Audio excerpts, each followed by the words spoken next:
What's up, amazing world? Because I will be covering a small YouTuber today, I want to make it clear before I start that I have nothing against the creator of the original video. My video is made purely for entertainment purposes, and this is meant as a criticism of the video and not the creator. Some of the things I say in this video will be greatly exaggerated for comedic effect, so take what I say with a grain of salt. So without any further ado, I hope you enjoy the video.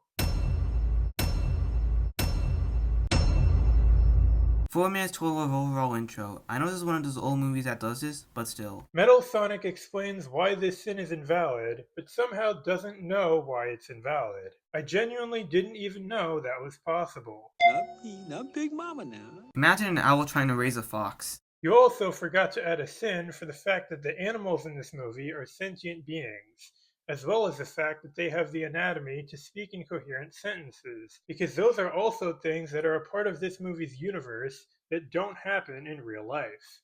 And as we all know, a sin is the same thing as when something happens in a movie, but not in real life. Subplot of two birds trying to catch a torn caterpillar. I'm going to have to agree with you here.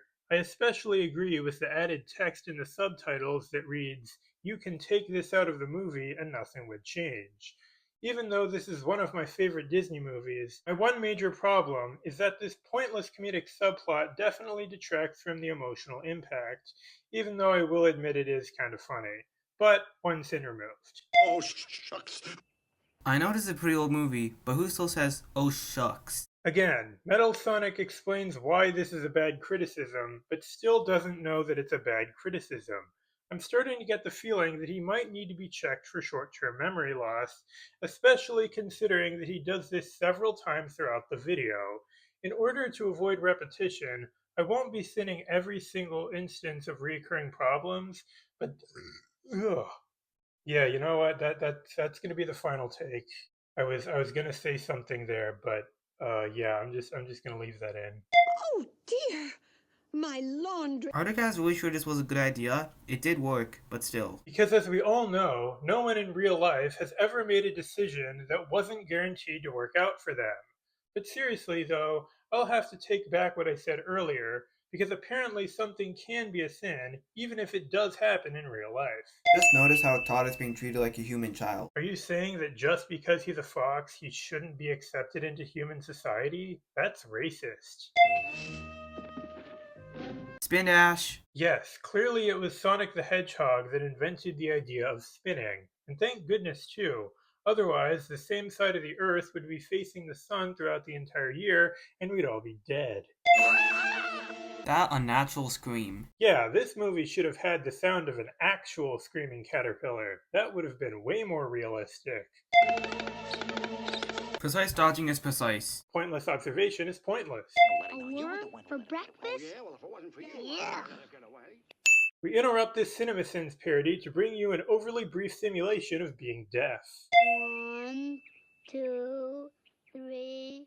No, Copper, you can't pee. It ain't called hide and seek for nothing. If any etymologists in the comment section know how the name hide and seek somehow implies the parameters of cheating, please tell me, because otherwise I don't understand this sin. Wait, this is allowed hide and seek? When I played hide and seek as a little kid, my friends would sometimes allow other players to move during gameplay, so I don't see how this is unreasonable. By the way, when writing this script, my computer tried to autocorrect the end of that sentence to "I don't see how unreasonable this is," which is fun to say in the voice of Yoda from Star Wars. I don't see how unreasonable this is, Copper, you're my very best friend. And you're mine too, Todd. How are they best friends right after meeting each other? I don't have a particular best friend, but I take time to know my friends. I feel like now is a good time to bring up that no sins were removed from the movie for its incredible emotional impact. And that's worth 5 sins, considering that this is one of the most emotional pieces of media that I have ever experienced. A fox and a hound swimming. Okay. Yeah, about that.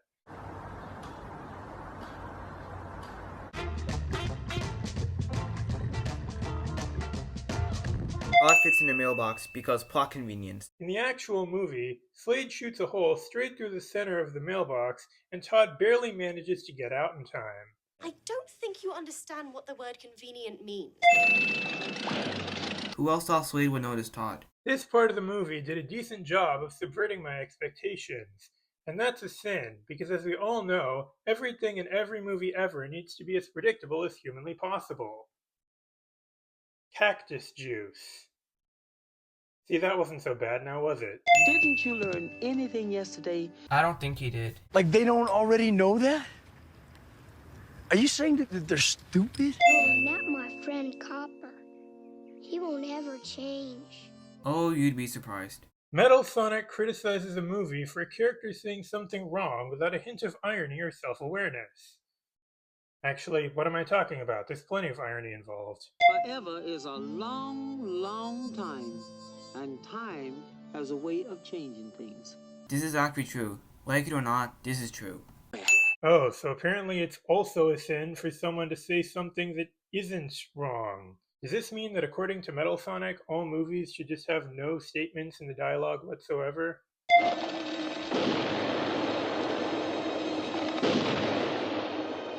Just because of that one, he now feels pride. Okay. Okay, so I've never used a gun before, despite what the authorities have been saying about me recently, but I'm still confident that it's very difficult to shoot a small, quickly moving target. You aren't still sore, are you? He's still sore. Oh, let go. Dagnabbit, let go, I say. This is more proof. Like they don't already know that? Are you saying that they're stupid? It's great to see you, Todd. But you know, you shouldn't be over here. That sounds pretty contradictory. I've heard of CinemaSins YouTubers being hypocritical, but to not only contradict yourself multiple times in this video and accuse a character of hypocrisy, that's just straight up hypocrisy inception, which is almost kind of impressive. Dramatic music predicts foreshadowing. First of all, Slade looking for Todd isn't foreshadowing. Foreshadowing is when a story drops subtle hints about plot developments that come later in the story. In what way is this supposed to be foreshadowing? Second of all, foreshadowing is not an inherently bad thing. It can be done poorly, and if you want to criticize a movie because you think it has bad foreshadowing, go right ahead, but you shouldn't complain about foreshadowing in and of itself. Third of all, whatever point you were trying to make about the dramatic music hurting the narrative doesn't make any sense. The background music isn't even a part of the story, seeing as it doesn't exist in the movie's universe.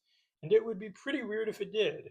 Fourth of all, how exactly did the music predict anything? To predict something is to make an educated guess regarding a future event, so this doesn't make any sense.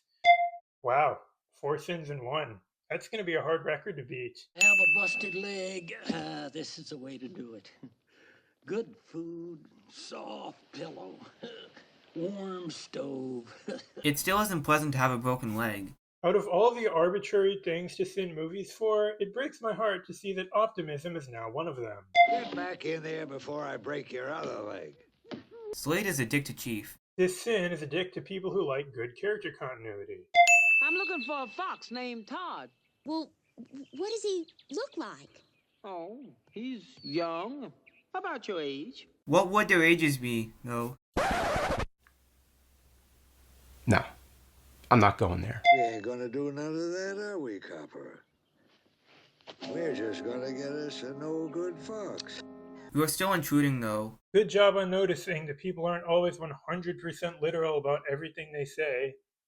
Actually, what am I talking about? You clearly didn't notice that. Suddenly Bear. Suddenly MetalSonic420. See, I can do that too. I know that Todd is trying to help Copper, but this is not a good idea. MetalSonic suggests that Todd should have let Copper get eaten by a bear. This is worth another 5 sins. He's sure making a big fuss over a little hurt leg. If I had a broken leg, I'd probably be upset over it too. Missing the joke and criticizing character continuity happening in the same sin? What is this, a crossover episode?